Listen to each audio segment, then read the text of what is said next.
Hello everybody and welcome to Planet FPL, the world where everything revolves around Fantasy Premier League. My name is Suj. My name is Suj.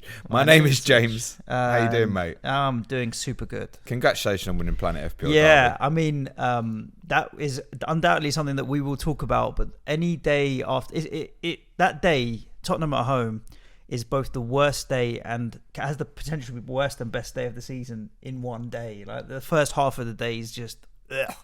And then the second half of the day, if you win, obviously is fantastic. And if you don't, it's don't.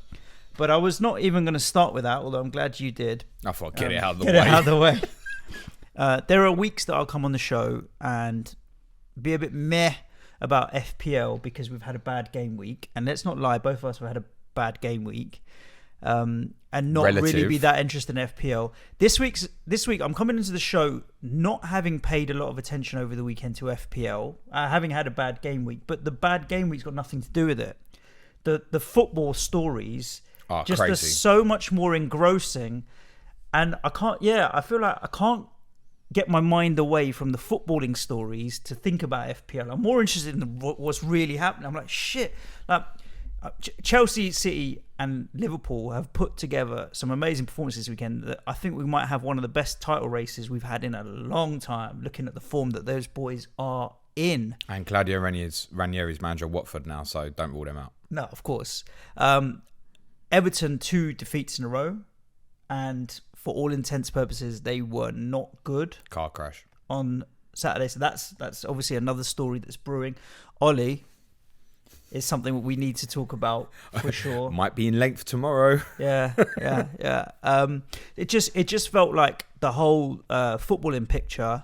I mean, who would have thought Southampton Burnley's a Desmond Tutu as well? Yeah, that's 3-2 last year. It was a really good game. Fair play. Was that one of the 12 o'clock Sunday games? We were like the graveyard shift, and then suddenly Burnley Southampton pulls out a 3-2. I remember that now. Yeah, it just felt like a good weekend of football stuff. I mean, look, if you're a Man United fan, if you're a Spurs fan, it probably wasn't the best weekend to come away from. But Villa fan, yeah, Everton fan. I do feel like the footballing stories were interesting. As I tweeted for the questions last night, a weekend we will never forget. Whether 100%. It was good, bad, there were certain things. I mean, I think like that United Liverpool game yesterday is one of them. You know, when it's going on, you're watching something extremely unique and you kind of remember where you are. I was on a train heading back from West Ham personally during the first half, sort of second half at home. Yeah, I absolutely agree with you. There were so many subplots to the weekend that agreed. It just felt like an extremely exciting weekend for the Premier League. But then there were certain things like the Chelsea winning 7-0 was not against Norwich is not particularly a big story. But that was a huge story for FPL. Massive. In terms of the Twitter community, anyway. Then I felt at the end of yesterday, I was like thinking about other subplots. So England, for example, I'm like, give me a country that has 4 midfielders, 21 or under, that have the quality of Mason Mount, who scored a hat-trick, Phil Foden, 2 goals and an assist, Jude Bellingham played well and scored again at the weekend. Have you seen his goal at the weekend? Yeah, I saw the highlights. Oh my Lord. God. And then I'm going to, because I'm hugely biased, chuck in Declan Rice as a 21-year-old, but he played well again. I thought you were going to say Mark Noble. Ha, if only. But tell me a country with 4 midfielders, and Mount, Foden and Bellingham scored at the weekend. Rice had a good game as well. Like, of that quality as a 4, all under the age of 21, 22. It's a hell of a midfield. Well, there's probably a wider debate there. But... And then, don't get me wrong, I'm not disregarding the likes of Grealishes and Phillips and all that, but I'm just saying under 21, 22 years old. These guys are 25, 26. It's different. Do we classify Phil Foden as a forward now, though? And I don't mean for fantasy purposes. I just mean generally. I mean, if he keeps playing the position he played at the weekend, he'll be a forward in FPL. I mean, it's an interesting debate because I said to my brother when we were coming back from the ground, like, Salah, what a striker. And he turned to me and he goes, he's not even a striker. I was like, well, then that's the similar debate. The role of forwards has changed so much over the last... It's still evolving now. Yeah. So I'm like, I can log in. I thought I had 63 points. I got 68 points. I don't even know. I'm not even like... Well, I can tell you where they came from. I can't suck into the FPL when I keep getting drawn back in my mind. Like, if I'm thinking, calm thinking, I'm thinking about the football stories, thinking, wow, great. And Probably because I had a bad FPL week, it's easier to kind of forget about it. But yeah, what a week. So if you're tuning into the podcast and expecting a lot of FPL, I feel like our game week review is going to be much more football oriented. But there's plenty of time this week to catch up on FPL. I'll drop the FPL bombs and so on and so on. But yeah, difficult week. I ended up on 68. No hits, so 68 net, which is not good.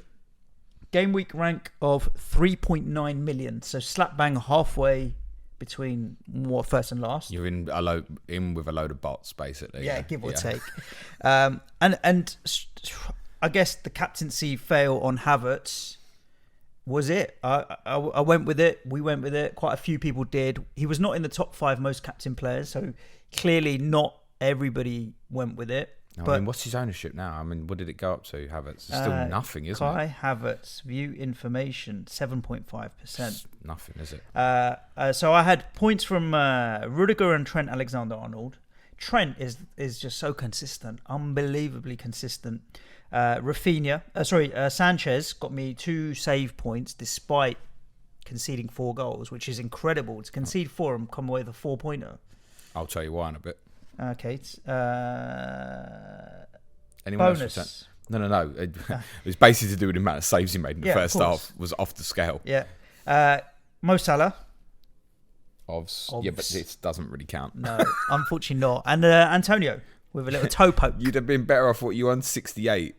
You'd have been better off finishing on 44, mate, and having Salah get a 0. That's the reality because you didn't captain him. Yeah. That effective ownership is crazy. 67% ownership now. Yeah, it was mental. 68 points. What I feel like, honestly though, got away with it. Because the guys that captain Salah over Havertz, it's a net gain of 21 points, something like that. With 21 points to go. Yeah, it could have been so much worse. Like I'm looking, and because I had Rudiger, Trent, and Antonio, and not a lot of people. I mean, other people ended up with Chilwell, but some had Azpilicueta, didn't even get minutes. There was quite a few that didn't get minutes. Some benched Lukaku. So in most of my leagues, like I lost ground, but not as much as it could have been. Because Mount's ownership was obviously quite low as well, and Foden's ownership is quite low. So the guys that went big weren't crazily owned. And I don't think a lot of when I was going kind of keeping up with the 3 p.m. Saturday games and goals were flying in. Again, it was low ownership stuff like Benteke's of the world and that kind of thing. So, who were your transfers? Remind me. Havertz for Jota. Didn't work out. And I sold Cristiano Ronaldo for Harry Kane, which also didn't work out. And I mean, we'll talk about Harry Kane. We'll talk about Spurs game. I'm keeping him for United because United are so bad, but I can't wait to bomb Harry Kane out of my team, honestly. I feel the opposite. He doesn't want to be at Spurs. You need to take those lily-white tinted glasses off. No, and he's dog shite. We know he doesn't want to be there, mate. And he was no good yesterday. No, he was bad yesterday. So was Sonny. But the team was. But no one will talk about Sonny. No, Sonny struggled as well. And there's something that you have said previously, and I agree with. It's a bit hard when there's no service. And so I there's about 20% of me that's like, okay, I get it. There's no service, so he's struggling a bit. So then he's drifting wide, drifting left. And my brother, when we were watching the game, he's like, Kane's everywhere. I'm like, I don't blame him because he's looking to go and get the ball and try and make things happen. But even when he is, it's still not happening. So I don't really want him in my FPL team. Simple as that. I mean, rightly or wrongly, I'm not bothered about having him in my FPL team. He might hurt me, but I think there's so many other players that are doing well that 12.1 for Harry Kane isn't doing it for me. So he's going to stay for Man United. I'm not going to react too quickly and move it on. But and then after Man United is the Everton team that just conceded 5. True, but Rafa Benitez. Leeds at home, who are not in good shape. Burnley, Brentford and Norwich.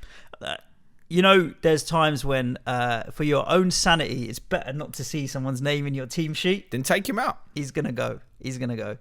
I definitely think he's going to go. So, yeah, they were my 2 moves. Obviously, neither worked out. Although Ronaldo, I mean, when his goal got disallowed, because of my FPL transfer, there was a bit of, at least I didn't lose points there as well. But, It is what it is. He could have got sent off, Ronaldo. Yes. He looked like he was going to lose the plot at one point. I think the yellow card was correct, by the way.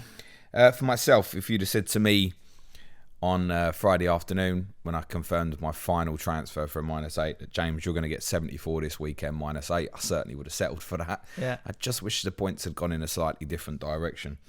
So I did an early transfer last week from Mbeumo for Harvey Barnes. He's now injured. Hey, it's a good start, this. And then I took 2 further transfers to make it a -8. Lukaku injury. I got Harry Kane in because I know that I want Harry Kane as of game week 12. I made a decision in terms of I didn't have enough faith in somebody else that they would outscore Kane by 5 or more in the 3 game weeks. Obviously, the one just gone up until game week 12. The alternative for me would have been Vardy for 3 weeks. So I'm one up on Kane, and Vardy might have an injury himself, possibly, to keep an eye on. And I went Kai Havertz for Greenwood. And it's probably the difference in our scores. I sold Greenwood rather than Jota. And to be fair, even in this week, I've actually had a little bit of luck because I left Jota on the bench because I could not foresee him starting at Old Trafford. No, and Tierney obviously didn't play. And thank you very much, Kieran Tierney, for disappearing into the fucking night sky. Although I obviously have Rafinha and Mbeumo and Tierney now flagged. So very open-minded about what to do next in terms of transfers. Returnees for me, Rudiger 9, Livramento 9, what a boy, Jota 11, Salah 24, Antonio 7, Jose Sar's losing of the clean sheet at Ellen Road in the 112th minute or something, however late it was slightly frustrating but not completely unexpected. Thank you, Nelson Semedo. So do you know what, it's not great, obviously. No, I think the first debate is, and it needs saying, is you and I both went Havertz captain. I thought the first debate was, why are we so bad at FPL? We got a decision You put wrong. a tweet out yesterday for questions. I was going to reply to the tweet asking for questions for the show. Why are we so bad at FPL? We could ask that when we do the questions. Do you regret the decision? Not at all. No, me neither. Not at all. 7-0, and he's the only player that didn't get a return. Bruv, even Loftus-Cheek came on and returned. All 11 players returned. Correct. So no, I don't regret it one bit. Don't regret it one bit. It hurt. There's no doubt about it, but I don't regret it. I think once he went in, it was the right decision, and it's easy to be the hindsight. And there'll be people listening there now going, nah, James, that's why you captain Salah every week. No, I think it was the right time to try and take a gamble to go against. We can all be hindsight and look at it afterwards and go, well, that's not going to happen.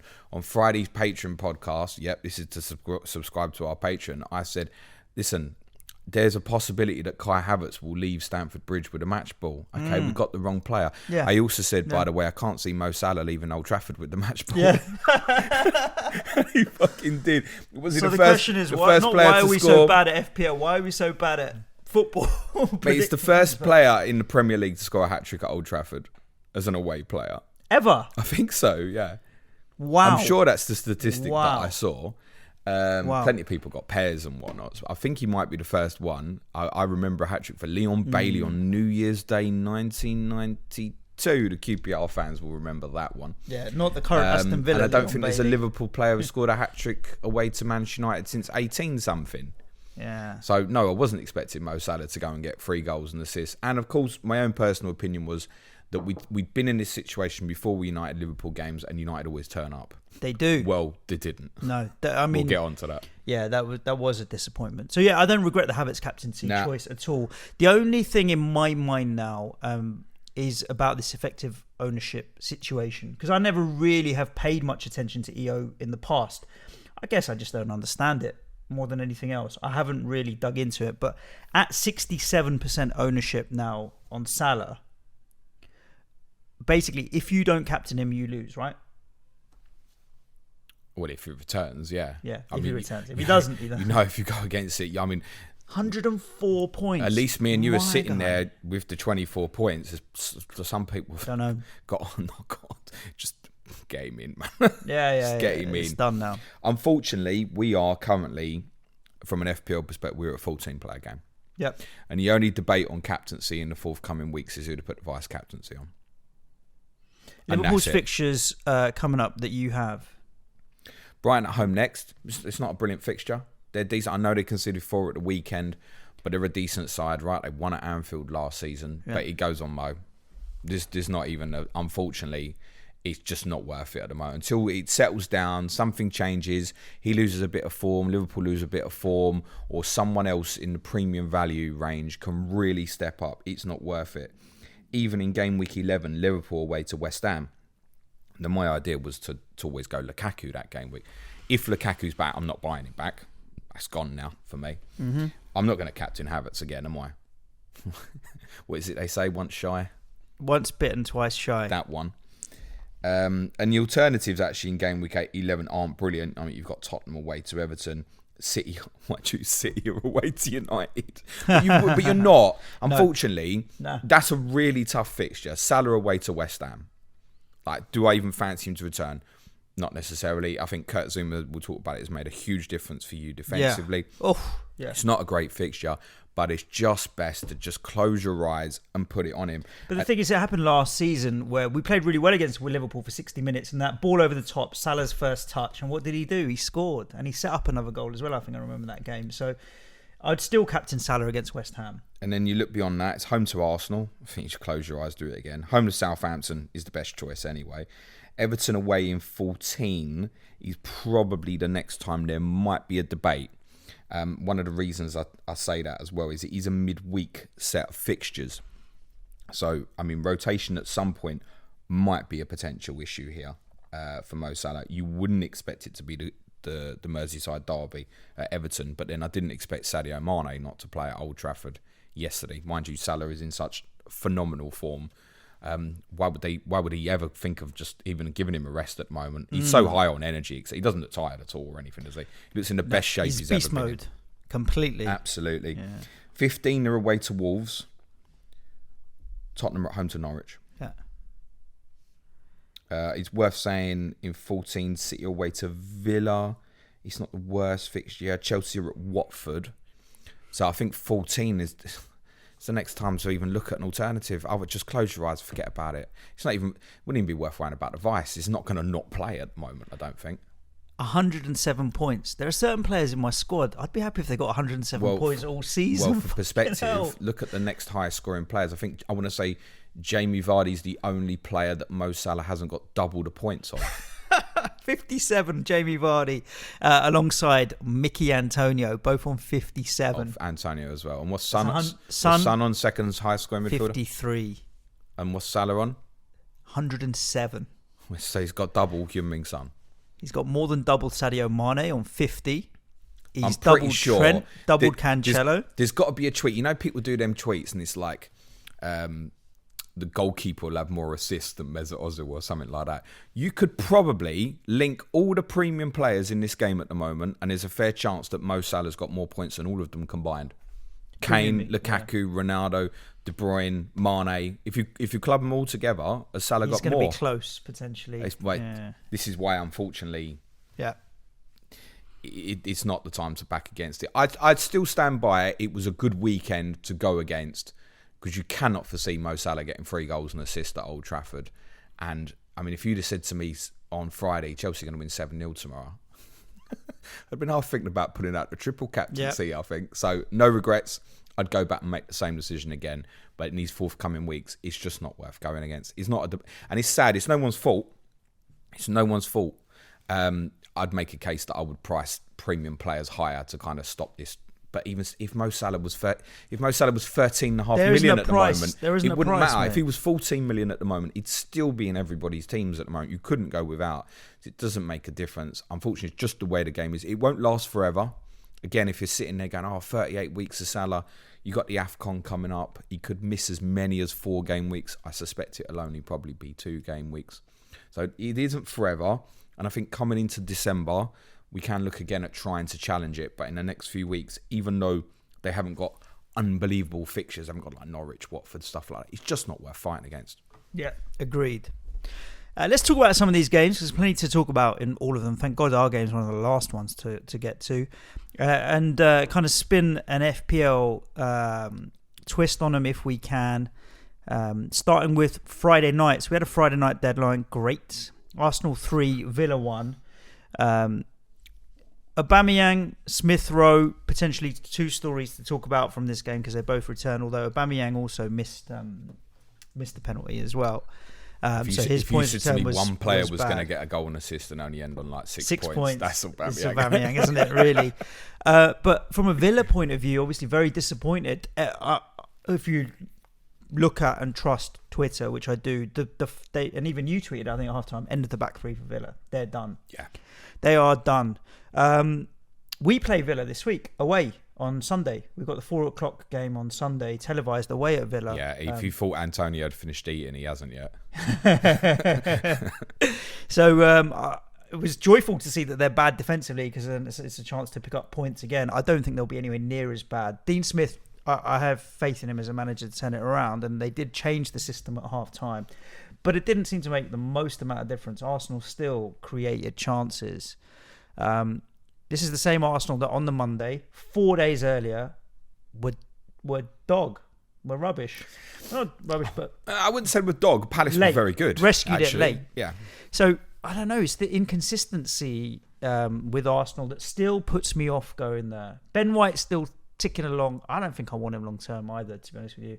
Ben White to Livramento seems easy sideways. I'd rather have Livramento than Ben White. Smith Rowe's the one who'll get the attention. I think it's worth saying that, just cast your mind back to the last time Arsenal played very well at the Emirates when they beat Tottenham. It was Saka who hauled that day, and there was a lot of I said it, that Saka's shot volume's going up and stuff. Nothing since for Saka, and I suspect he hasn't played as well for some games. I suspect this Smith Rowe haul is probably not going to be a regular occurrence. Best player on the pitch by a mile, by the way. He's a super talent. He's a great dribbler, very underrated at the moment. Chuck him into that mix of all these young midfielders that we got under 21. He absolutely he should be in there. He should be in the squad. Yeah, he should be in the next squad. No doubt about that for me. But probably not of interest to me, because there's another couple of midfielders at sort of similar price that I'd probably go to first, considering they've got Leicester. You've got a 5.5 million sized problem potentially with Mbeumo. Yeah. So Smith Rowe's one of the ones you could put in there. To be honest, if I'm selling Rafinha, I might be going down to that price as well. But Smith Rowe, I don't think would be the choice for me though. If I go down it, if you've got that, it's great. And there's a couple of very good home fixtures to come for them in Watford and Newcastle, but it wouldn't be for me. I'd keep an eye on Kieran Tierney's injury status. I've obviously got, so I'm definitely keeping an eye on. Tavares at 4.3 might be interesting should he get a prolonged run in the team. And talking of fighting against Salah, if you do want to fight against him at some point in the next few weeks, Aubameyang at home to Watford and Newcastle respectively. I want to say those are game weeks 11 and 13, I think. You could, but I don't think you're going to. I'm not going to. On Villa, part of the reason I kind of tweeted at half time went, yeah, that's the end of the back three. Is on the team news stream I did for our advanced tier patrons on Friday, I said this will be the last night of the back three. And I didn't quite mean it from the perspective of I think they're going to get torn apart tonight. I meant it from the perspective that I think they lucked out. Well, they kind of haven't lucked out because it's come back to bite them. But they ended up going to this back three at Chelsea in game week 4, partly because of injuries to the wide players. Trezeguet's been long-term. Bertrand Traore's been out. Obviously, Leon Bailey's been injured. They've got another one who's been injured as well, whose name's escaping me at the moment. Trezeguet, was he injured? Trezeguet, Traore, Bailey, El Ghazi, the other one, yeah. El Ghazi loves a shot, doesn't he? And although they got beat 3-0, everyone played well there. Mm-hmm. Then obviously they played Everton, and they kept the system together, and they had a brilliant 10-minute spell, won 3-0. Great. Oh my God, we've lucked out. We found a system we can get Watkins and Ings in the same team. Then they go to Old Trafford and win in the same system. You think, oh, this is actually really working for them. Now, winning at Old Trafford doesn't look quite such a big deal this morning now, does it? And actually beating Everton 3-0 doesn't look quite such a big deal this morning either. I don't think they should be dismissed, though. They are still two good results. The games afterwards, the Tottenham game, they were a bit unlucky against Wolves, in fairness, but I mean, defensively, not great at the end of that game. Yeah. And then on Friday night, you should be able to see out a league like that. They weren't good. They have a major creativity issue now, which obviously Grealish has obviously cast a massive hole in the squad. They need to get the best out of Buendia. Admittedly, he spent some time on the sidelines as well. And I think it was just a case of Bailey's back fit. And actually, Bailey, when he came on in the second half, he looks a lively player. He looks like he can do things for Villa. And it's Leon Bailey's return that I think, irrespective of what they'd done Friday night, would have been bringing on a change of system anyway. it does mean, by the looks of it, and what they did Friday night, and also what they did very briefly at Tottenham back in game week 7 as well, suggests that Watkins might be going wide on the left. Mm-hmm. And I don't think that's right for Ollie Watkins, personally. No. That what you said there about them having a lack of creativity is music to my ears. Because I think that was one of the biggest problems that Spurs. But they'll change the system against you, and so let's see. It might be different. And Buendia is a talent, so let's see how that plays out. I'd be extremely surprised if they play 3 at the back again against you. Put it that way. Talking about Buendia, his former club Norwich. I have mentioned before, I'm in a WhatsApp group with the Norfolk County Council, and quite a few Norwich fans in there. Go on, boys. Some now saying that they think that this Norwich team could end up as the worst team in Premier League history. Well, it only needs 10 more points, and it's got about 30 game weeks to Where are they going to come from? It's just everything about the body language. I haven't played Tottenham or West Ham yet, and so on. To be fair, we could talk about Chelsea as much as you want to, right? They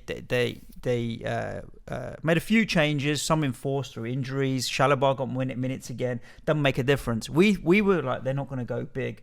I almost think Norwich just rolled over really easily.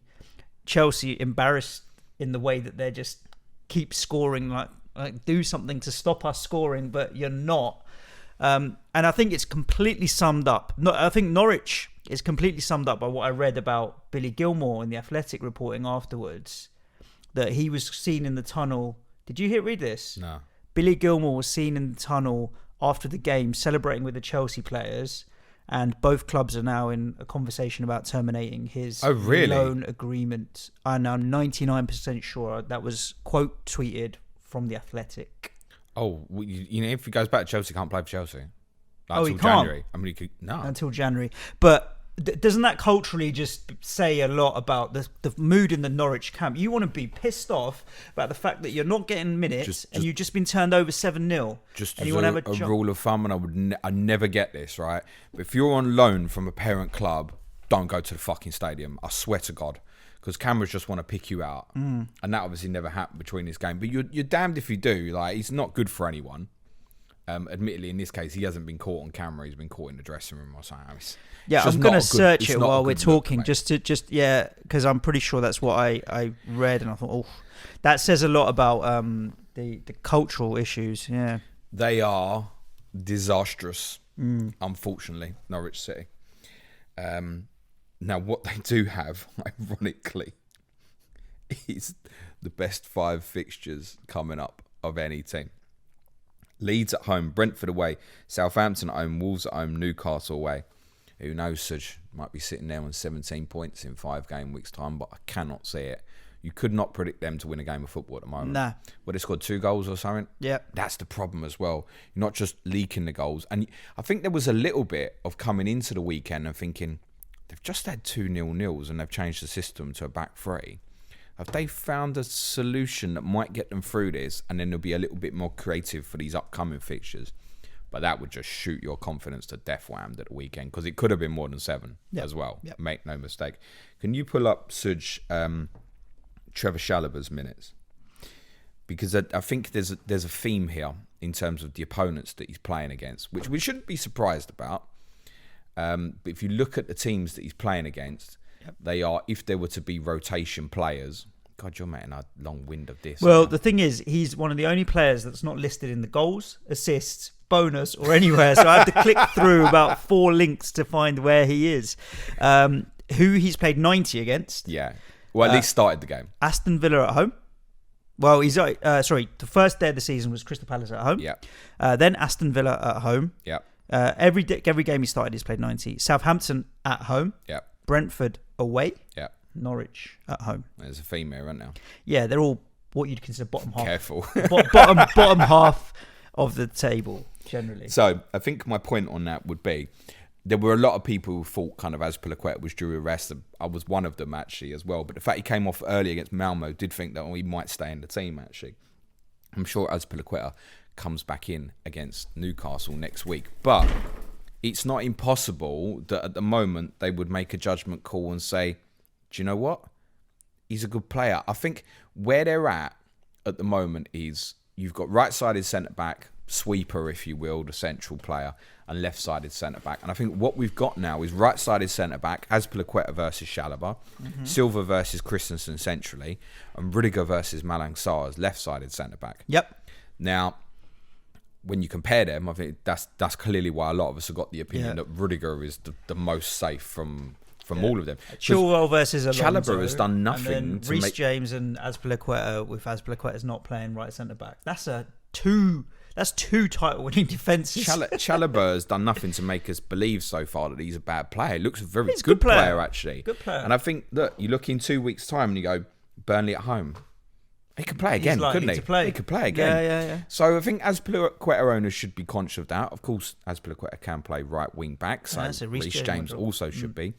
Ben Chilwell owners, I don't think should be concerned at the moment. I think non-owners should be concerned. Well, there is a case of that. I think I want to get Ben Chilwell. Have you got Rudiger? Yes. Yeah, we both have. Would you consider flipping it? Yeah, I'm tempted. It's luxury. But back to one of the questions I said at the start of the show. Why are we so bad at FPL? And I feel like I'm passive, right? I feel like I make slow, plodding, passive moves, and I'm like, just go for it. And I'm tempted, mate. I really am. I think now he's got back into the team. Not only has he got back into the team, he's returned with goals and assists recently.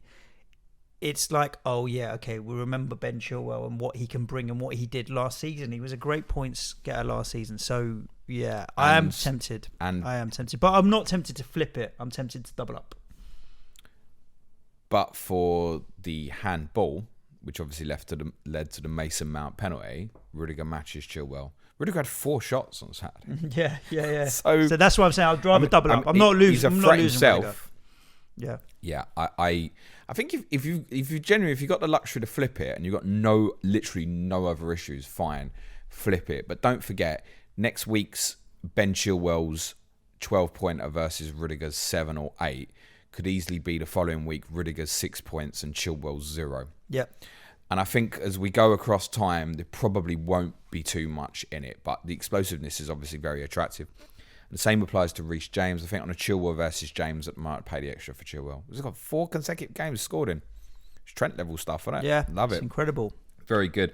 On Mason Mount as well, I mean, kind of subplot to the story, and I know not too many kind of went that way, and I know there are some, you said there was someone who captained him. My brother. I've seen a few in the FPL community. Yeah. Very well done. But obviously, if Krul's not off his line and he saves the penalty, he's finishing the game basically with a 5-pointer. It's mad, isn't it? And he ends up like 10 minutes later with 24 points. Yeah, it's unbelievable. Phenomenal. Palace 1, Newcastle 1. Under the new ownership, the Geordies get their first point. You going to rage Havertz out? No, staying. No, with the next 2 fixtures coming up and the injuries. No. My plan was always the 3 games. Keep it for the 3 games. Yeah. Norwich, Newcastle, Burnley, and then move it to Sun in 12 was always my plan. If something happens to him, I use back out the team at the weekend, I'll just move it to Sun in 11. That's exactly where I'm at with that at the moment. I don't have the money to do that exactly in one free transfer, and I'm definitely not in a rush to do it. Despite Manchester United's form at the moment, I'm not in a rush to do it for this particular weekend, so he stays for me. The getting him in, by the way, it was a judgment call on 3 game weeks, -4 over Greenwood. Was it worth it? And I'm only down 2 so far. Unbelievably. Palace 1, Newcastle 1. My only involvement in this game was Conor Gallagher. Didn't get anything from him. But Newcastle did get their first points. Always got an eye on Callum Wilson, and he did return again. Great goal with the overhead kick. Callum Wilson's definitely on radar. And to be honest, so's Javier Manquillo. Yeah. Just purely because I might have a Kieran Tierney-sized problem. And in Livramento and Lowton, I'm quite happy until my likely wildcard in game week 16 to go, I'm probably going to play Livramento most of the games. I can use Lowton, that's fine.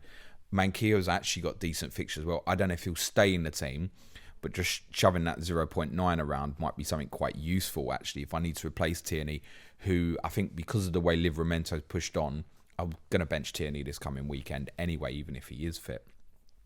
So Manquillo's not too far afraid on. He is still knocking about a 4.0, but you're never expecting anything from it. That is absolutely second, third sub. It's probably only second sub if you're like me. You got a 4.5 million forward who happens to be scoring goals in Germany, which yes, Andy Zakiri did score again at the weekend for Augsburg, I believe it is. Palace, couple of things to note. Christian Benteke. What price, Suj? 6.3. He's a better buy than Edouard at the moment.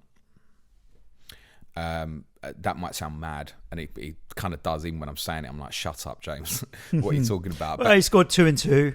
Well, he basically, I think Edouard coming in's knocked some sense into him, and we spoke about this a bit with Mig on COTC last week. That shit seems to happen sometimes with Christian Benteke, where new contracts on the offer. New contract is normally the one that kicks him into life. Someone's threatening to take his place. In this case, in odds on Edouard. Now, Edouard's played the last couple of games in more of a wide position, and obviously Zaha was back, and it speaks volumes to Palace's improvements that they didn't deem it necessary to have to throw him back in, and they didn't not win this game because Wilfried Zaha didn't start. They didn't win this game because they didn't put the ball in the fucking net. Back in the net. And Benteke 1.83 XG at the weekend, 7 shots on goal, was only bettered by trivia question Suj at the weekend.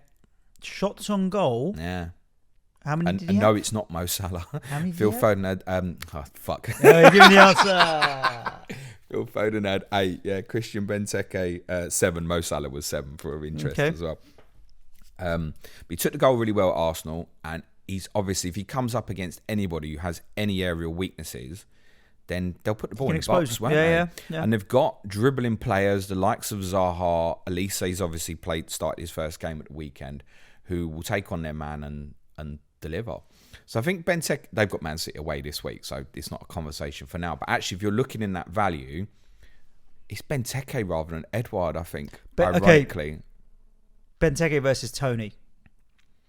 I think it's probably Tony, and I'm going to make this decision next week. It might end up being Benteke. Love it. Go and buy Benteke for me, please. It might. It's short. It's 5-6 weeks. You are really helping answer that question. Why are we crap at FPL by buying Christian Benteke? No, listen. My plan is to go Antonio to Tony in game week 11. And I can't see me going against that. But I might have a cheeky little second look at Benteke, actually. Possession for Palace at the weekend. 75%. You ever think you'd see Crystal Palace have 75% possession in the game of football, mate?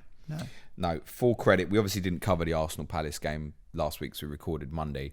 I'm so impressed with what they're doing, and they're becoming this year's Brighton for very different reasons. We don't play football in the same way as Brighton, but every week I feel like I'm going fucking unlucky now. And they're dirty dog fixtures. They need to be winning games like this. Don't get me wrong. They are going to be nowhere near trouble. Joel Ward, 95 passes. Crystal Palace right back, 95 passes on Saturday.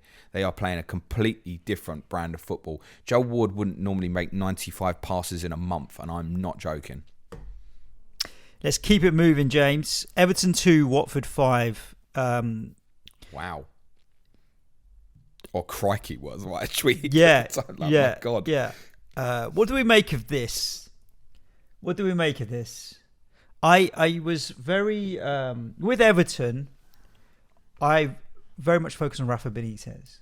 Like, I feel like Everton are going to be defined so much by their managers. They're always going to be difficult to beat. Tough game. You're going to get no gimmies. All of this kind of thing with Everton is what comes to mind. Like, even when we went there last week, I'm like, Benitez is going to set them up, stubborn, difficult to beat.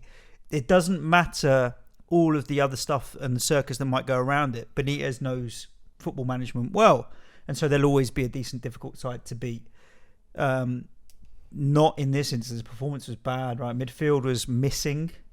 Well, on Friday morning, you and I did our game week preview on Patreon, and we both predicted this for a draw, despite the fact Watford had just been done 5-0 by Liverpool. So we were suspicious, and we weren't doing that because of Watford, were we? That was because of Decore. Decore and Calvert-Lewin and Richarlison and so on. So they're 3 big hitters now that were missing. So does that make such a big difference to their midfield? Tom Davis. Decore massive. I mean, admittedly, Tom Davis scored after a couple of minutes, but Decore's box-to-box energy, you can't replicate. He's a very good player. You can't replicate that. And that's going to have a negative effect on a lot of other players. Alan had I watched all this game back on Saturday night. Alan had a bad game. Defensively, Really missed Yerry Mina. I could do a whole podcast pulling apart Michael Keane's defensive display on Saturday. Fucking horrendous. Luca Dean's He's been ropey for a little while. Do you remember that clean sheet that we were banking and then he fluffed it at the start of the season? The goals that they were conceding were so bad, Suj. From 2-2, they decided to go direct right from the kickoff, and suddenly Watford have got a one-on-one within about 10 seconds. What have you done? That's not a Rafa Benitez team. No. That's individuals have made a decision. They've lost their heads. Frankly, they've lost their heads. I think... and it's still 1-0 up and 2-1 up, and I've ended up losing 5-2. Watford have had 20 shots. Yeah, it's crazy. They've had 20 shots in the previous 8 game weeks. Disastrous. What I would say is Yerry Mina, it's got to go back in at centre-back. Probably with Godfrey. I think Michael Keane's best days are done, personally. The midfield's going to be a problem because Doucouré's energy gives them a certain amount of creativity in terms of running ability from midfield, which is good for the likes of Gray, Townsend. Richarlison's return is obviously good. He came on and scored. What's probably noteworthy is where he played when he came on. So when he came on, he basically played up front with Rondon, but kind of as a withdrawn 10. Damari Gray went out to the left. There was a lot of booing picked up the fact that Anthony Gordon was taken off, and there was some booing in the ground. It wasn't the booing of Richarlison coming on, and it wasn't the booing of Anthony Gordon going off. I'm 99% sure the booing was the fact that Solomon Rondon had stayed on the pitch. Benitez will probably be loyal to Rondon through obviously the association with Newcastle and stuff as well. Probably knows that he's a player who's unfit, and the only way he's going to get fit is by playing football matches. And actually, if you take him out of the team at the moment with Calvert-Lewin likely out for another month, that's not going to progress or help things when you need to call on it again in the future. I suspect Everton are probably about to have a few bad weeks. Watford, I feel now, are 14th in the table. The 6 clubs below them, actually, ironically, one of them being Palace, who we think are doing so well. They just keep drawing games at the moment through Palace. 6 draws is a joke.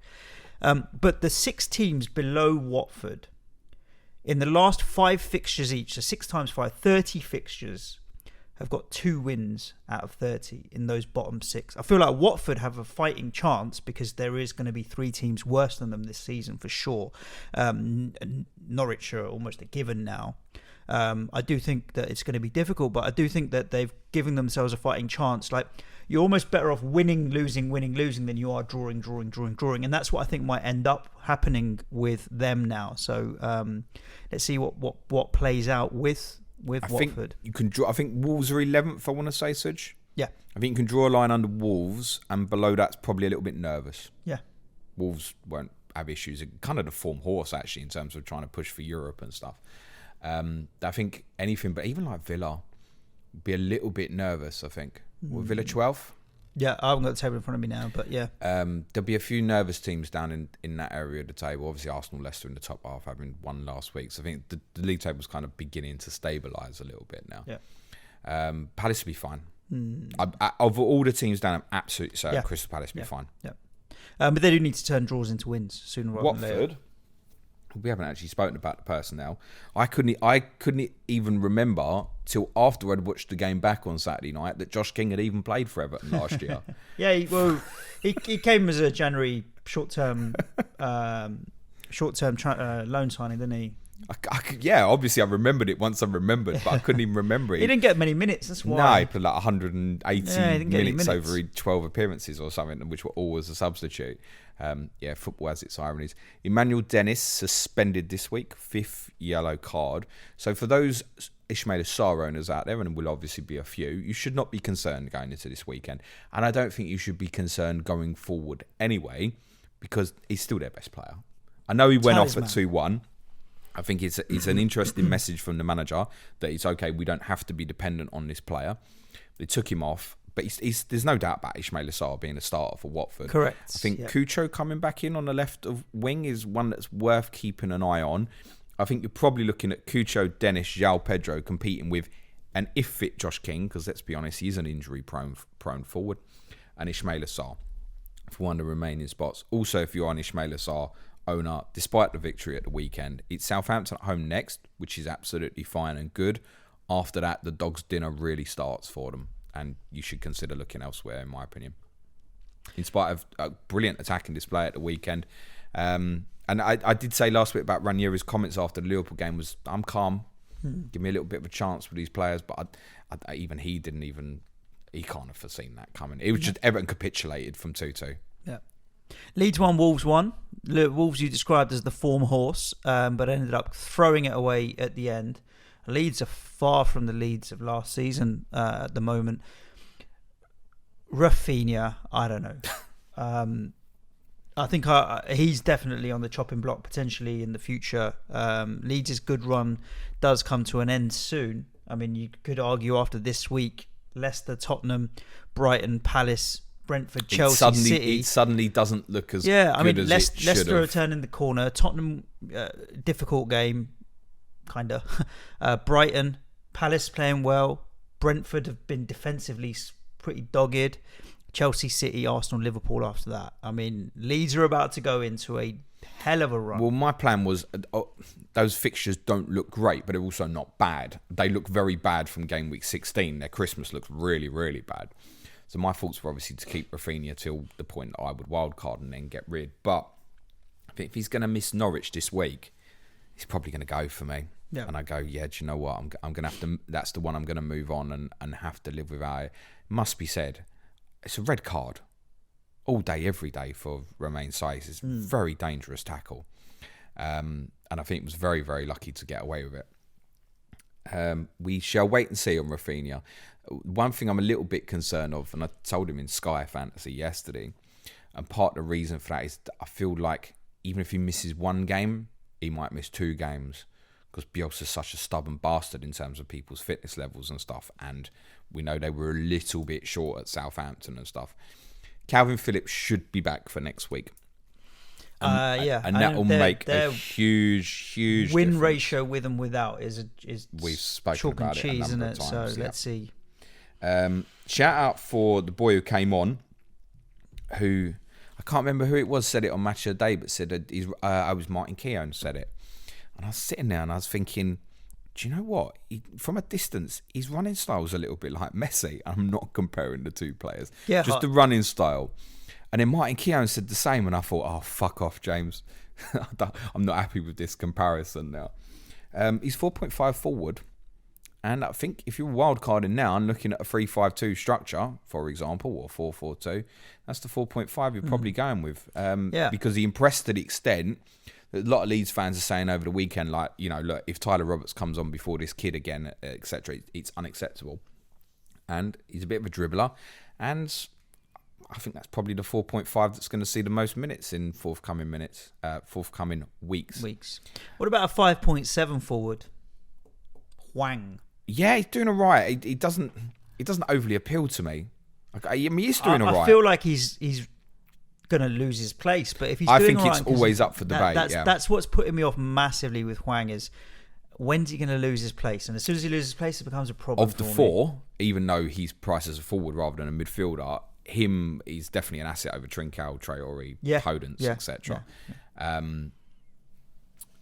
don't think it's for me, Suj. Yeah, it's not for me either. I don't think it is, actually. I can't see me going there. Might be right at the end. I might look at it sort of. I think 13, 14. I'm gonna say I got Norwich and Burnley. Maybe I might have another look, but at the moment, no. I think I'd rather be paying a little bit extra for some others. Actually, the kind of Tony's, Benteke's. I mean, what's that? 0.7 difference to Tony or so. Tony went up 6.4. If you're on Hwang, great. I'm not convinced that I'd pay that. I'm not convinced I'd pay 0.7 for Hwang now over Broha if Broha's fit. Even though I think that's a rotational problem at Southampton as well. But it's going to put me 0.7 extra in the bank. He's doing great. Like, owners should not be selling or anything like that. It just doesn't particularly appeal to me. No. Defensively, Marcel obviously missed the game at the weekend. Bruno Lage does think he'll be back for Monday's fixture against Everton.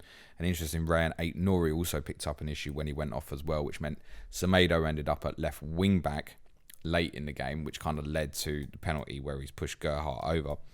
And Kai Hoover is 4.0, finished the game at right wing back. He could play against Everton next week, but I think if he did, it would be very, very short term. Leeds, hold no interest, bar your 4.5 man, in terms of debate beyond Rafinha at the moment. Yeah. But Calvin Phillips will make a monster difference for them. When's Bamford going to be fit? I don't know. It's lingering, isn't it? Because then without Bamford, suddenly, I've got no interest. If Bamford was to come back, suddenly I think a lot could potentially change, and we might look at Leeds again. But by the time he comes back, their good run will have ended, and then it's time to just leave it till 2022. If Rafinha's out for long term, they're in trouble. Talking about 2022, 2-2, Southampton 2, Burnley 2. All the twos. My segues are getting better and better.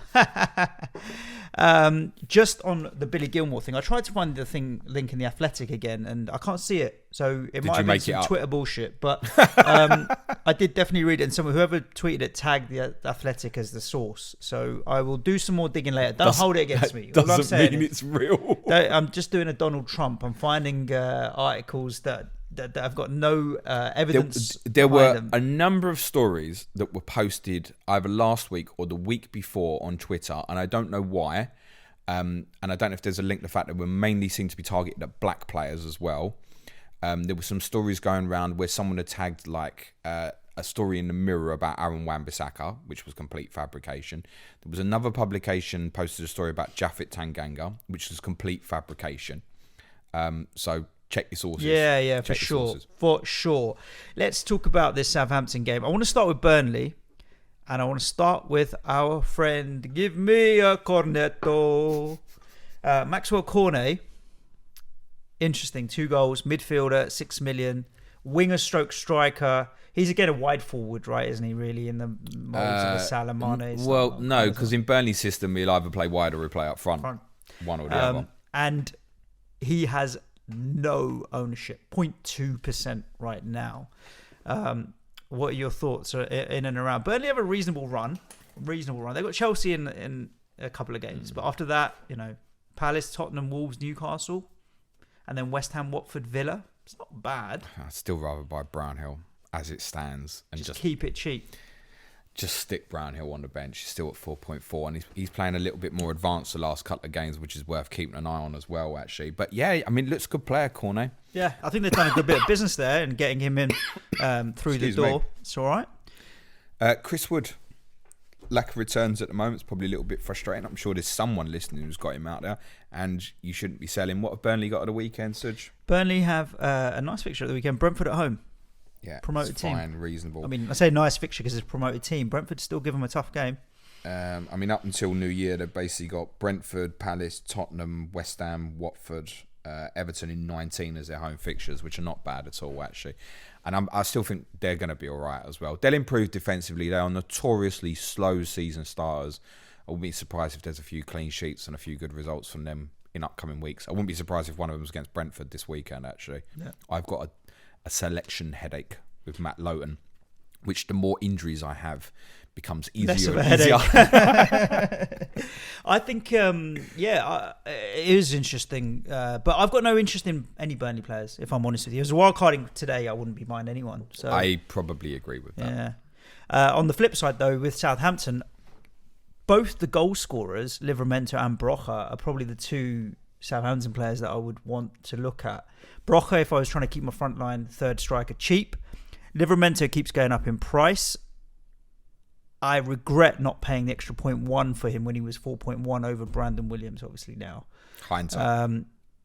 We just didn't know whether he was going to keep Kyle Walker-Peters out and was locked. I mean, he's locked. There's not even a debate or a question. Well, he looks it, yeah. He's played 90 minutes every game, yeah. But he's come off. And even he's only been subbed once. Even that, the fact he's lasted 90 minutes at his age. Yeah, he's only been subbed once, and that was against Man City when they were 0-0 and the bodies on the line type situation a little bit. So yeah, I think Livramento, even at 4.3, it's now no longer a debate for me about my fifth defender who's 4.0. It's about the fourth defender who I currently have Ben White at 4.4. So would I rather have Livramento than Ben White? Yes. Yeah. So Livramento is now going to be fourth defender. I know for some people they can afford to have him as fifth because they paid so little for him. But he moves up the pecking order, and like you mentioned earlier, Manquillo or whatever can chuck in the fifth defender spot. So yeah, Livramento and Broja, I think, are both still considerations. Broja's been carrying a knock, right? But he's still got 78 minutes out and scored. Go and get this kid. Do. Yeah, game. In FPL. Yeah, it's not like a go and take a -4 for him kind of job, but there's 3 good fixtures coming up. Watford away, Villa home, Norwich away, and there's Liverpool away. Because of his price, you just kind of want to work out, right, what have I got game week 13? Can I rotate it? I can, because I've got Matt Lowton at home to Tottenham, so that's a fucking banker clean sheet, isn't it? So I'm fine. That's all you need to kind of think of from that in the short term. Okay, do I need some cover 13? Because I don't really want to start Livramento away at Liverpool. However, the kid is so offensive in what he's doing as well. You really could play him in almost any fixture. And it's beginning to get hallmarks of bit FPL legendary status, actually. Yeah. They've got good fixtures. He's offensive. He obviously hit the post from open play.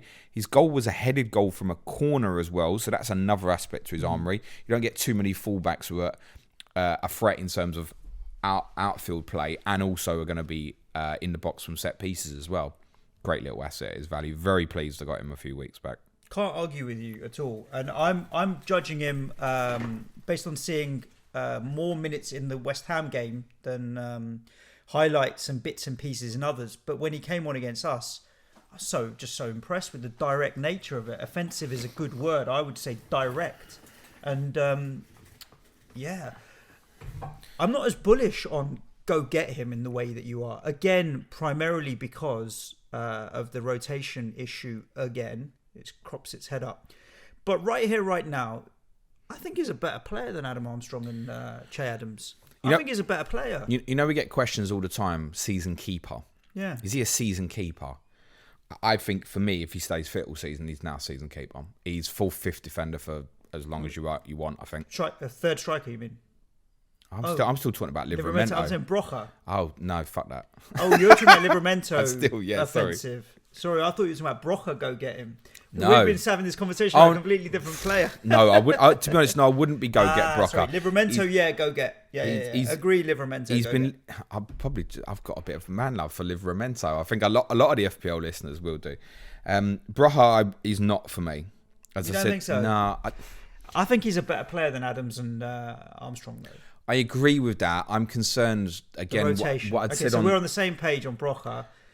No, I think he's a good player. He's also direct. And if you said to me, James, he's going to play every week, absolutely, I want to get him.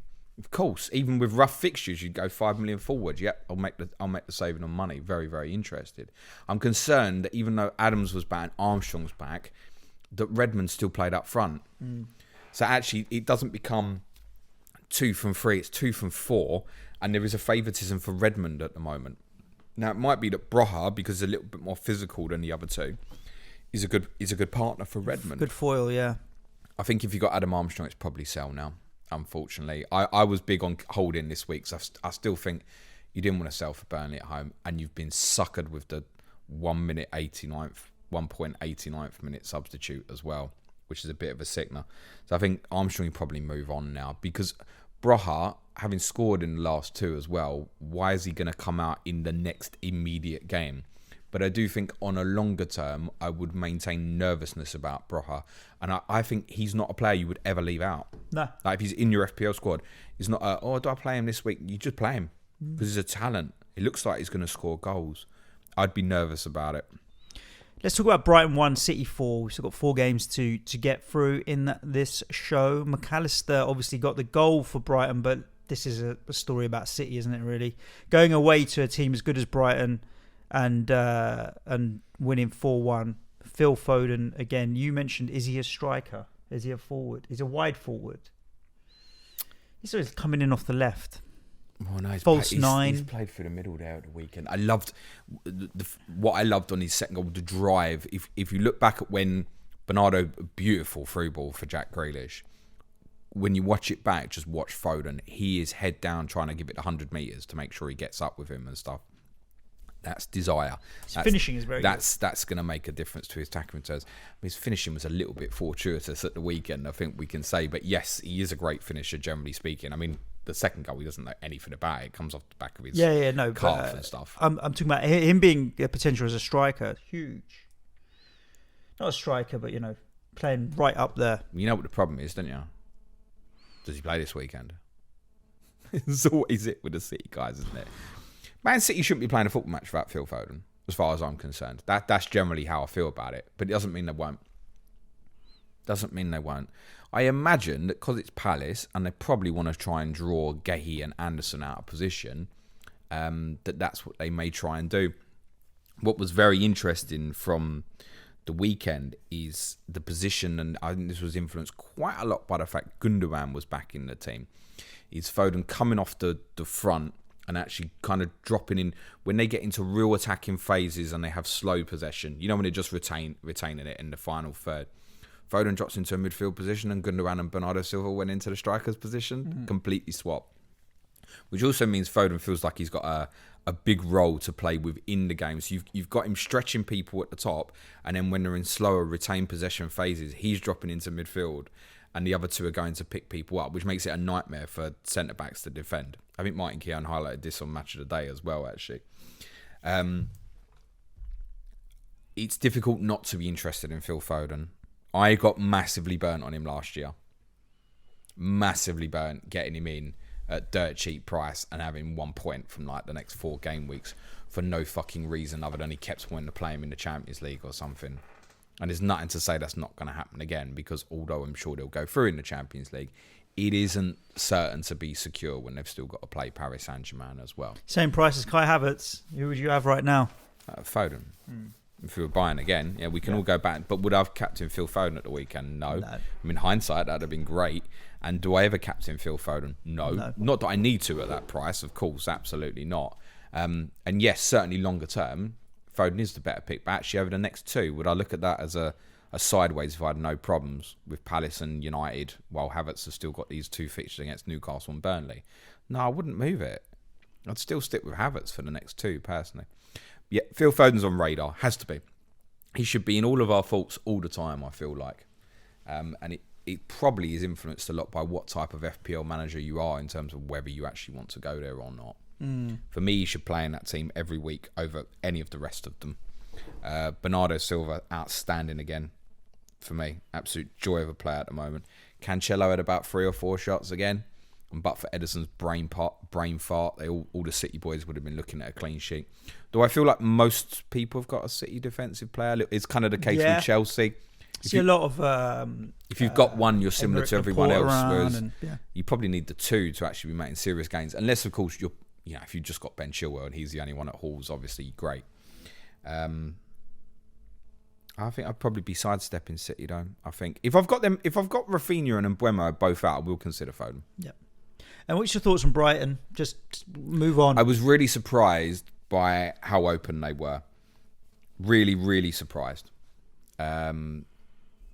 City had 10 shots on target in the first half, 14 in total. And Brighton made a real fist of it in the second half. Guardiola was right what he said after the game, that if you're 3-0 up against most teams, it's dead. But actually against Brighton, it's not, because they'll just continue to play and stuff.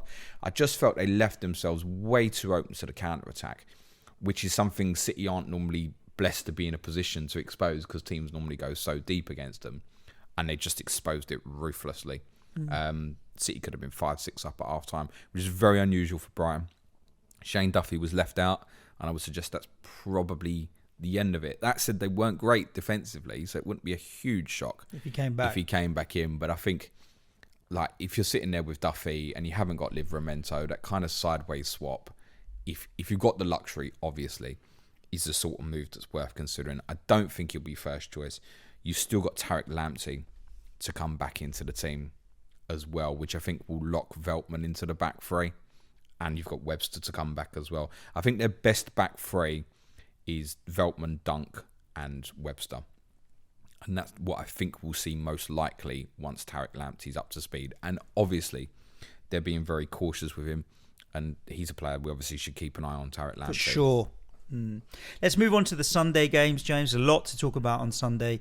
And I'm worried we're not even going to get to any of the Twitter questions. However, I read most of the Twitter questions, and most were talking about perma-captain Salah, basically, which is the big talking point. And we are going to cover off some of that when we get to the United game. Yawn. Start with Brentford-Leicester. Now, Brentford about to go into a very good run of 3 solid fixtures. They've got Burnley away, Norwich at home, Newcastle away. It's the Norwich and Newcastle games that people really have eyes on. A lot have gone on Mbeumo. Many own Tony from previously. Those are still the standouts, apart from the fact that Mbeumo is now flagged. And the flag is the story on the other side of Leicester, with Jamie Vardy's now flagged. Obviously, came off at half-time. Daka came on. If you had news this week, for example, that Vardy's out for 2 to 3 weeks, let's say, or actually is going to be injured longer term, Iheanacho, or even Daka, the same price, 7.1, suddenly really do become interesting. I got the impression... Like? Let's have a look. Arsenal, Leeds, Chelsea, then Watford, Southampton, Villa, Newcastle. Yeah, it's fine. It's all right certainly that 7 million range. And they're turning a corner, they're picking up results now. And a lot of people would have bought Vardy this week, right? So if you then got the kind of confirmed Iheanacho and Daka up front, then I think they become very interesting. I would say from what I saw of the clip of Vardy after the game, there is no serious issue. Yeah. Doesn't mean that it will definitely play next week, but I would say we're not talking like Lukaku walking out the ground on crutches and with a boot. And at Vardy's age, it could even be something as simple as he's gone, this don't feel right. I need to, he maybe knows his own body and goes, I probably need to come off here. It's not quite right for whatever reason. So if you're a Vardy owner, I think you sit tight and you obviously wait for news. One benefit on news this week is obviously the Carabao Cup fixtures in midweek. Gives us more chance to hear from managers, hopefully, before Thursday and Friday and stuff. We don't normally get that from most clubs in the midweek, right? Except for the European teams, which obviously Leicester are one. But there'll be more clues this midweek, I should imagine. I would potentially consider... I wouldn't have a preference right now between Iheanacho and Daka. That's the only thing. And I'd be certain to buy the wrong one, I think. That's the problem, isn't it? Daka's obviously in great form, but I'd go to Iheanacho for historical love. But Patson Daka definitely is interesting. I mean, obviously, neither of us got to watch this game live because we were at London Stadium. But Leicester did pull through and got the result. And it seems to be turning the corner. There were little fortuitous. And Brentford had about 63% possession in the first half. Fair play. Which is really surprising. I think Thomas Frank used the term, and I've not seen a lot of the game. Thomas Frank said they battered them in the first half. From the clips I was saying, it didn't quite look like that. But I think Brentford can feel aggrieved, not for the first time in a home game this season, that they didn't win. And obviously very unfortunate against Chelsea a couple of weeks ago. Yeah. Tielemans is worth keeping an eye on. Yeah. Defensively, I'm not keen on Leicester at the moment, although worth noting that Daniel Amati played again and obviously has done the last couple since they switched back to a back three. I thought it was a smart move to bring Yannick Vestergaard into the game late on. Height, Brentford with them long throws, think back to the Chelsea game and stuff. So I think they dealt with that better than what Chelsea did a couple of weeks ago. Brentford, there is a player that's of interest that wouldn't have been prior to the weekend. And that's the forward, Force, who's 5.3. Now, if Mbeumo's got an injury, Force is going to play. We've got good fixtures. Yohan Wissa is likely out for around about a month as well, which is the one that I had been previously worried about in terms of taking Mbeumo's place. That certainly confirmed the idea for me that I wanted to buy Mbeumo last week. Force at 5.3. If there is a Mbeumo issue, could be really interesting short term. Really, really interesting. I'm not sure if Tony owners want to add the second Brentford forward, but is it any different to... We kind of sat here last week and said Tony and Mbeumo is okay if you want to go that way. Yeah, agreed. At their value. So they've got good fixtures, really good fixtures coming up. I suspect they might struggle at Brentford, at Burnley at the weekend. I can see Burnley keeping a clean sheet against them at the weekend. Yeah. Let's move on to the London Stadium. West Ham 1, Tottenham 0.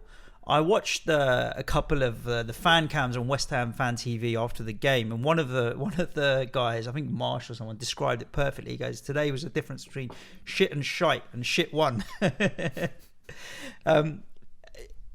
In a derby like that, you can get really gassed up on the fact that you've won 1-0 and what have you. And when you take a step back and look at the cold light of day, it wasn't the greatest the games of football, to be honest with you. And of course, that goes the other way. You can lose your head like we've lost. Yeah, it was disaster. It wasn't. Tottenham have problems. They weren't good. There's nothing you can say and say that was particularly good. But I felt it wasn't. It just we had a question on Twitter. Someone was like, was it as dull inside the ground as it was on TV? And I'm probably actually not, because you get caught up in the emotion. I thought the atmosphere was very good, a little rowdy.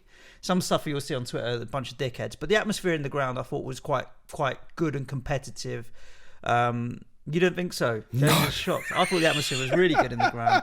But we started the game well, first 10 minutes. Then obviously you had the ball for ages, and I was thinking at the time, like when Daniel Levy was talking about the Tottenham DNA, did he mean an Italian club from the 1990s that just keep the ball side to side, possession, but go nowhere with it? And that's not the Tottenham DNA.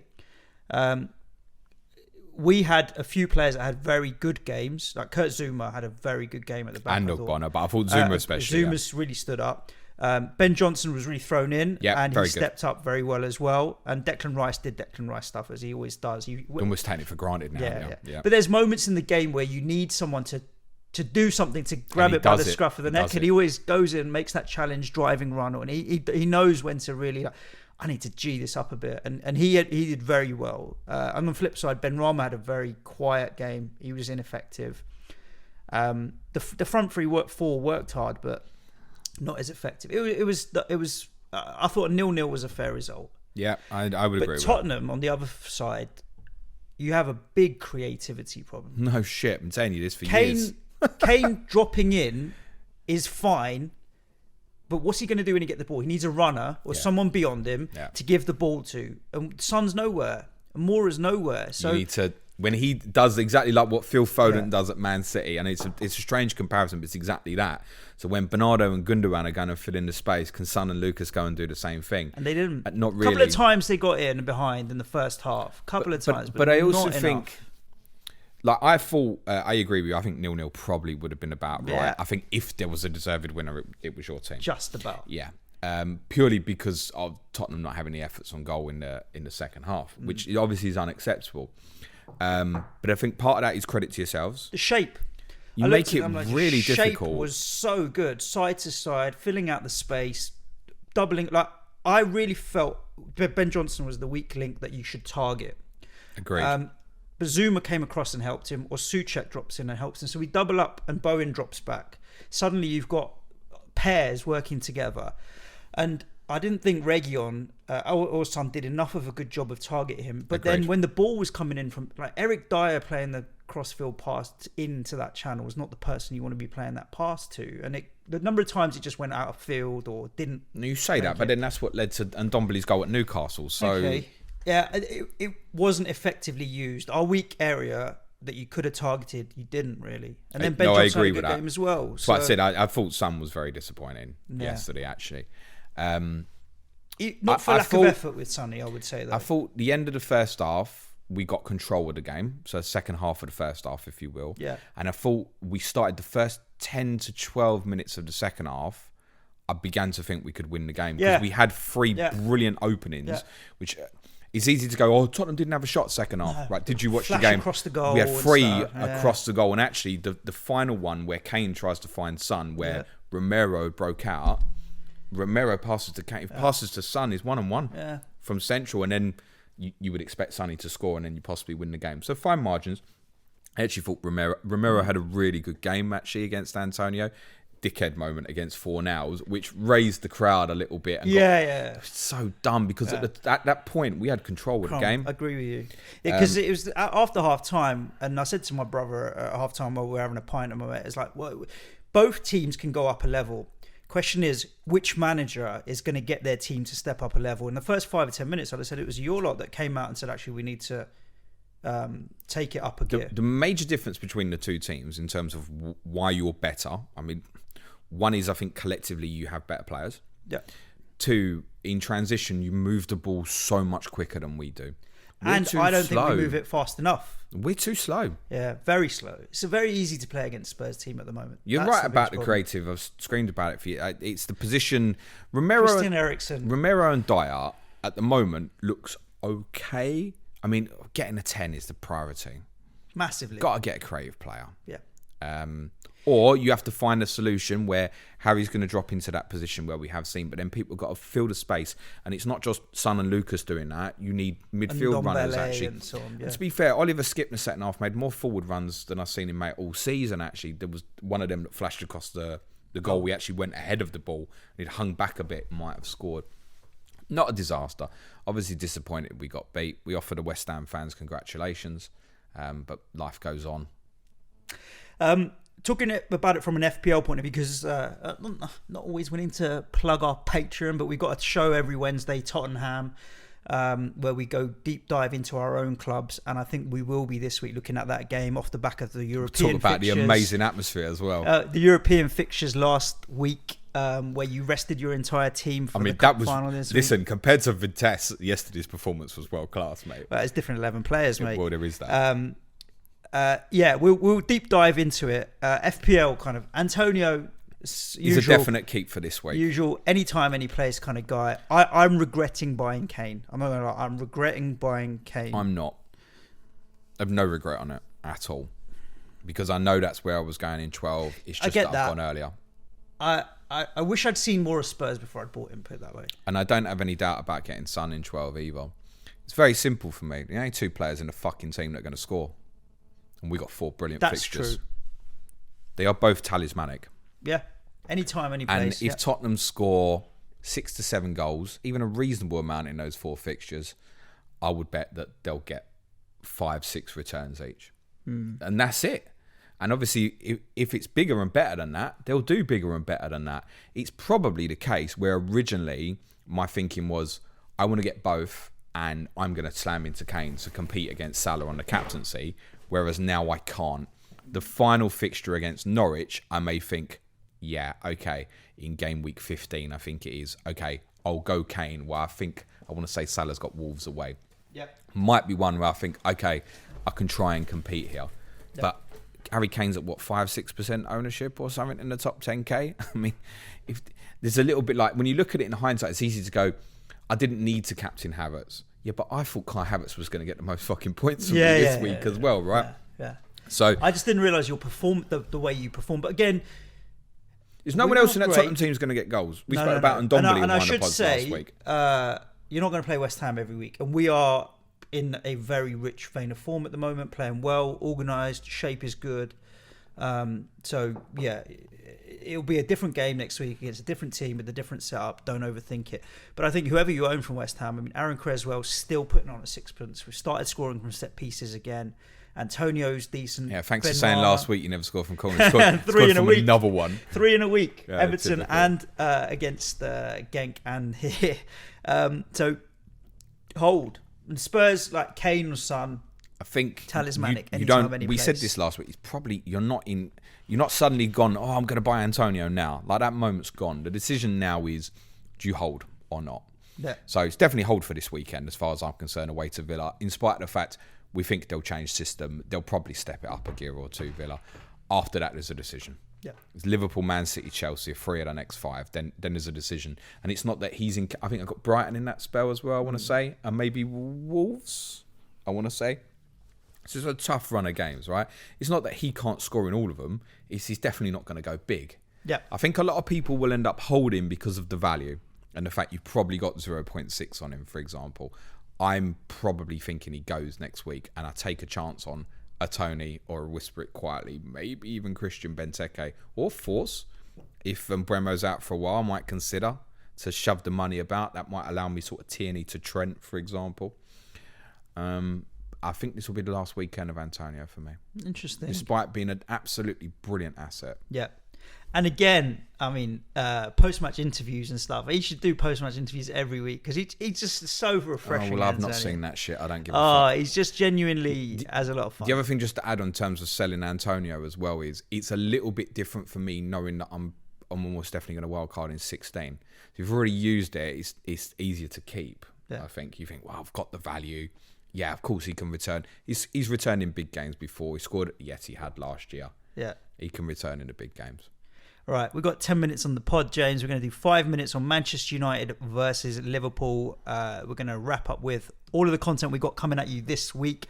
And we will answer 2 Twitter questions that I'm going to find and choose. Oh, wow. Let me make a statement. I think with this current Manchester United squad, and if it was Sir Alex in his prime, they could win the league. There are other good teams there, but they have enough substance. Like, the last season that he won the league, Sir Alex, they weren't particularly the best squad or team, but he managed to find a way. They did have Robin van Persie and Rooney. It did help. Yeah, but then right now they've got Ronaldo and Rashford. And so I think there's enough in that the right manager could suck it out of them and they could win the league. There's enough in that squad to be way more competitive than they are. And that's why I've been all for giving managers time, and even Ole, but I think it's the end of the road now. That was bad. It was horrific. There's no other way of painting it. There's no saving him, I'm afraid. And it's really not personal. And stop ruining tomorrow's podcast. Yeah. Oh, it's is that the People's Poll, is it? And it's winning the vote at the moment at time of recording. Yeah. So we might be deep diving on United. So I don't want to talk about it too much now because we might be doing a whole half hour on Manchester United. Fine. Tomorrow. Gives us time for extra Twitter It's question, looking very, very likely. What I will say is, from an FPL perspective, and just to kind of briefly answer your question, someone like Klopp, who could actually coach them how to properly press, because that's the big problem with this. You've got individuals go and press on their own and they don't do it collectively as a team, which makes the next pass out when you're playing a good team like Liverpool, you're in big trouble. And actually, to be honest, if they do that against Tottenham on Saturday, we'll beat them if they do that again. I loved Ian Wright's comment last night as well when he was informed that Man City are the next team to go to Old Trafford. He just went, good luck. Like basically saying City going to do you as well. So we'll speak about Solskjaer specifically tomorrow in more detail. I think United assets, if you've got, they go in a hurry now. Shaw, Greenwood, Ronaldo, whatever you've got there, it goes. Even despite the fact they're playing my own team this weekend, it's got to go. We've got rough fixtures. After us, it's City, and it's Watford. You don't need to compete against it when Salah's got a home fixture. Or any fixture, actually, reminding me. Yeah, I'm glad you put it in the People's Poll, because I'm flicking through the Twitter questions, and honestly, there's a lot about Solskjaer, but there's a lot about Manchester United assets as well, and what do we do with them? Like my friend FPL Thomas said, are you still planning on 3 for their good run? Oh yeah, what do we do with their United assets and so on? So, as well as talking about Ole Gunnar tomorrow, we will dive a little bit into their assets and Ronaldo's form and stuff, I guess, as well, assuming that it wins. So head over to Twitter, Planet FPL Pod, vote for that if you want us to talk about it. You'll remember the video I did on our Patreon a few weeks ago about tactically then getting destroyed on a counter-attack. I mean, to be honest, Liverpool didn't even have to really counter particularly. How easy they got 5 minutes into the game and Naby Keita's walking through one-on-one. And actually, if Salah didn't pass to Keita, Robertson was coming up on the left. He could have gone either way. How have you got in such a bad position? United fans can sit there and slag off Fred and McTominay, but fuck me, need some help. Not joking, it's ridiculous. That's enough for United because I feel like we're going to be doing loads of them tomorrow. Yeah, Liverpool. I mean, we can talk about them because I've been through the Twitter questions. I genuinely am struggling to find a question. It's not about Manchester United or Salah, or that we haven't talked about in the games. So I suppose we do a good job by covering stuff off by talking about it. I guess there is one. So yeah, Liverpool. Yes, form of their lives. Weren't at their best. But still, form their lives at the That's moment. damning, isn't it? I think they let United off the hook. I really do. Really, really do. Because I think they were there to be done 8-9s. And I think if Liverpool had really gone for it, they would have. Liverpool just couldn't be bothered with them anymore and were there to take the piss out of them. And there was a lot of greediness late in the game with people, I want to get on the score sheet and stuff like that. Which obviously Mo is the king at. We don't need to speak about Salah anymore. There was a little something interesting yesterday in terms of Keita's positioning. Was a little bit more like what we'd seen with Harvey Elliott earlier in the season, which was enabling really good things for Mo Salah. Obviously, he went off in the Pogba red card incident, so they don't have another player that can try and replicate that. But I think Naby Keita was beginning to look really promising and interesting for Liverpool. And I don't mean from a fantasy perspective. Just like it looked like it was, I guess we've been here a few times. It might be coming for him to kind of show that we know there's a good player in there. I don't think that removing Keita from the team suddenly would make Mo Salah not the best captaincy option for just about every week for the next month or so, because he's just in too good form. In the form of his life, I'm pleased, obviously, I held on to Jota. Ironically, it wasn't for this week. It was thinking about forthcoming weeks. I think there'll be some minutes for him. And I wouldn't move Jota to Foden or Mount or anything like that at this stage at the moment. Jota stays for at least a couple. Then I'll make a reassessment. Joel Matip missing out was a surprise. I thought Konate did quite well. Interestingly, Konate's more in FPL than Matip. Konate's 5.1. I don't think people were ever that interested in Joel Matip because he's always an injury-prone player that might lose minutes. Good from Liverpool, but not great from Liverpool, and that's the scary thing for United. Yeah, we did. I'm sure we did a podcast about Klopp's Dortmund. Was it a patron-only pod back in the time? So for our patrons, we did a look at Klopp's Dortmund because they dipped off at the end before he left, and then Liverpool obviously had a difficult season last year, and it was very injury-ridden. And was it a similar trajectory? Is one of the things that we talked about on that pod, and it was a fascinating chat. I feel like in the summer they've like really they understand what it's going to take to win the league this year. Yes. And I think the same for Chelsea and City, and it comes back to what I was saying at the start of this pod. Like this year, we could have possibly one of the best title races because I think all three are very aware that letting your foot off the gas for 1 or 2 weeks and suddenly you could be 4-6 points behind. Yep. And also, all three have tremendous quality. Tremendous quality, defensively, offensively, all of it. So yeah, I just think that they've got the bit between their teeth. They know that they have to be at this level. So just scored 16 goals between the three of them at the weekend. It's unbelievable. What quality. So yeah, not forgetting Watford, obviously in the title mix now, 21 goals. Yeah, unbelievable. So yeah, it's nice to see because I do like the way Liverpool play football. It's very front foot. Yeah, Liverpool are enjoyable to watch. I obviously regret not having Trent there, but I don't think it's worth fucking up my FPL team at the moment. I still think the title will be won by Liverpool or City this year. Purely because I think Chelsea will have some games, like against opposition like you, where I think they'll struggle. To break us down. Yeah. Whereas Liverpool City... Find a way. Yeah. I think they will. That's the only difference. Totally and to be honest, Chelsea are definitely as good as the other two defensively, certainly as a collective anyway. You might not have Man City's individuals quite, but as a collective, they're brilliant defensively. And Liverpool will give you a chance, right? So Liverpool can lose shit games as well. I still think it'll be City-Liverpool, but there's no doubt that's the top three. Lock that in and disappear. None of them three are going to falter like Liverpool did last year and suddenly open the door. There is obviously a wide open race for fourth now because United look shot. Yeah. And that was one of our questions that Adam352, our Arsenal correspondent, did send in on Twitter. Who's the fourth best team in the league? I did send him a screenshot of the table and said, it's there. Yes, congratulations. I see your upcoming 8 games. I wouldn't. Honestly, do you know why we have a chance is consistency. I agree with that. It's just the consistency, not quality. But we haven't lost back-to-back games in a while, or we don't often go on shit runs for a long period. We'll bounce back from a defeat quite well. It's a consistency, I think, is the one chance we have. If we don't talk about Solskjaer and Manchester United on the People's Poll tomorrow, which I suspect we probably will, one of the other options is the race for the top 4. Who's most likely to get it? So we're not going to talk about that now either. Let's talk about the content that we have for the rest of this week. I'll give a plug to our Patreon. We'll answer one question and then we are done for today. You're getting a little bit of extra time on this pod. And before we do, thank you to everybody for the birthday wishes last Friday. Mate. Plenty of people jumping in and almost overwhelmingly, I was away with fam for the day. And so catching up with Twitter is a nightmare at the best of times. So just wanted to say thank you because...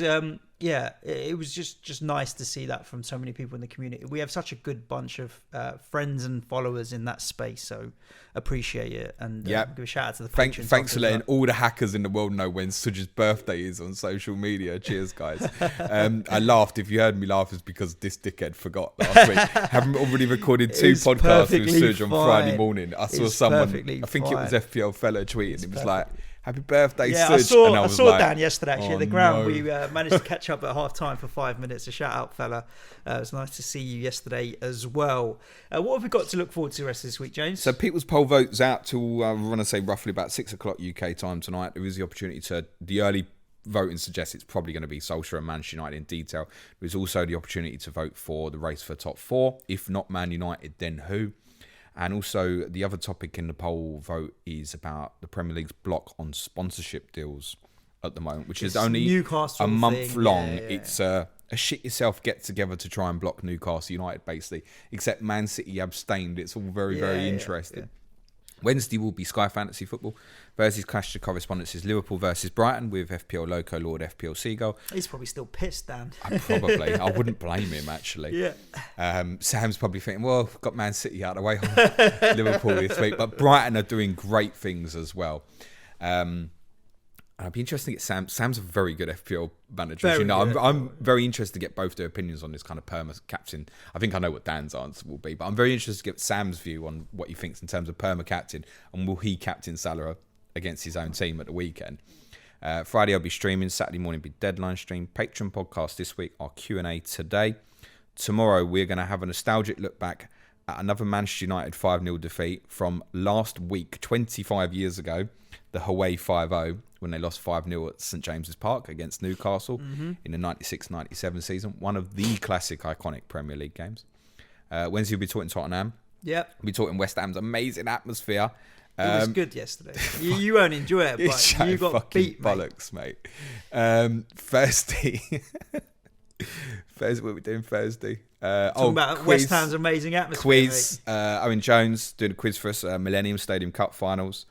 Friday will be our Gameweek 10 preview. Advanced tier content videos every day this week, including a laughable look back at how Twitter reacted to the Kai Havertz Kaitastrophe on Saturday. That's what we should call the pod, really. Kaitastrophe, shouldn't we? And I'll be taking a look at some stuff from the Carabao Cup and some video analysis on Thursday as well. Sounds fantastic. If you want to join our community on Slack and in Patreon, then head over to patreon.com/Planet FPL. The Slack channel is great. The people in the community are great. Prize leagues, conversations. It's Halloween on Saturday. Do you want to go early? If they sign up this week? Yeah. Okay. If you sign up this week before Sunday, when it's the end of the month, we'll refund it because then you'll get billed again next Monday on the 1st. So anybody that's new that wants to sign up this week, you get 4 or 5 days to just try it out for free. And I'm only saying it because it's just nice to get good just people in the remember community. To cancel before Sunday because you get charged Sunday. Monday you'll get charged. Sunday night Monday. First of the month. That's a point. I don't have to. You might get Sunday as well. We ain't doing nothing on Sunday. Do it. Right, James. FTLOL podcast has got a question in it. If you could erase one football result from your memory, what would it be? If you could erase one football result from your memory, what would it be? Oh my gosh, that's so big, isn't it? It's a difficult one. I think the worst one that I was honestly gobsmacked about it, that I couldn't speak to people, was the Man City FA Cup game when we were 3-0 up in was it 03 or 04, I think. 3-0 up, they got a man sent off and they beat us 4-3. Yeah, it was gobsmacking. It didn't matter in the grand scheme of things because whoever won was playing Man United away in the next round, and we were both shit at that point anyway. And City duly got spanked at Old Trafford. I think that's the one. I think, like, oh my god, how can you even explain that away? Yeah. So this one's easy for me. I erase 50% of all games from my memory anyway. I have a bad memory for football, so it's hard for me to even recall ones that I want to remove because they conveniently get put out of my mind. So you haven't got an answer? No, sadly not. I was thinking yesterday evening that I was really going to enjoy today's pod, not because of West Ham beating Spurs, but because of all the other stuff we had to talk about, and it was a riot. Really enjoyed it. So I hope you listeners did as well. Please do what you got to on YouTube and everywhere else. Smash a like, do a thumbs up, follow us, subscribe, comment, tell us we're shit. Yeah. And I won't even delete the comment. Whatever all the other podcasts and YouTubers ask you to do that for us as well. And we'll be back at you tomorrow talking about Man United, more than likely. Stay safe, my friends. Ciao for now. Thanks, everyone. Be nice to each other. Cue music, please, man child.